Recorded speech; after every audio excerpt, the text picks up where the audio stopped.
সমাগত শাৰদীয় দুৰ্গা পূজাৰ বাবে এতিয়া পূজা মণ্ডপ তৈয়াৰ কৰাত ব্যস্ত হৈ পৰিছে পূজা কমিটিসমূহ।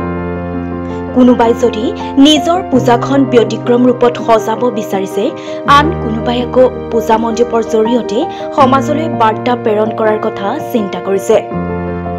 সকলোৰে আকৰ্ষণৰ কেন্দ্ৰবিন্দু বিশ্বনাথৰ জিঞ্জিয়া সাৰ্বজনীন দুৰ্গা পূজা সমিতিয়ে এইবেলি থলুৱা সা সামগ্ৰী ব্যৱহাৰ কৰি পূজা মণ্ডপ তৈয়াৰ কৰাত ব্যস্ত হৈ পৰিছে।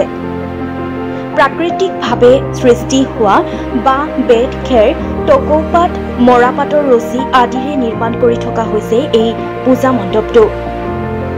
নাৰী নিৰ্যাতনক আলম হিচাপে লৈ নিৰ্মাণ কৰা মণ্ডপটোৰ জৰিয়তে বিশেষকৈ ৰাজ্যত বৃদ্ধি পাবলৈ লোৱা নাৰী নিৰ্যাতনৰ সম্পৰ্কে ৰাইজক সজাগ কৰিবলৈ চেষ্টা চলাব পূজা সমিতিখনে। বিশ্বনাথৰ পৰা ৰুবেন মহন্তৰ ৰিপৰ্ট, নিউজ টাইম এনি।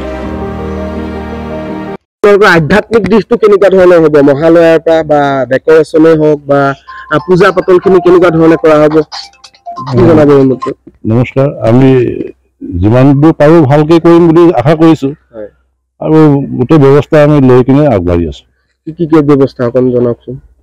ব্যৱস্থাবোৰ আমাৰ লাইটিঙৰ পৰা, মূৰ্তিৰ পৰা, পেণ্ডেলৰ পৰা লৈ কিনে, খিচিৰি আদিৰ পৰা লৈ কিনে আৰু গাড়ী পাৰ্কিং, ৰাইজৰ স্থান দিবলৈ জেগা, এইবিলাক সকলো ধৰণৰ সুবিধা লৈ কিনে আমি আগবাঢ়ি। লাইটিং কেনেকুৱা ধৰণৰ আহিব? লাইটিং কলকাতাৰ পৰা আহি আছে আৰু যোৱাবাৰতকৈ অলপ ভালেই হ'ব লাইটিং।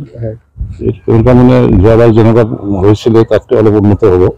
মণ্ডপটো কেনেকুৱা ধৰণৰ কি ভাবিছে?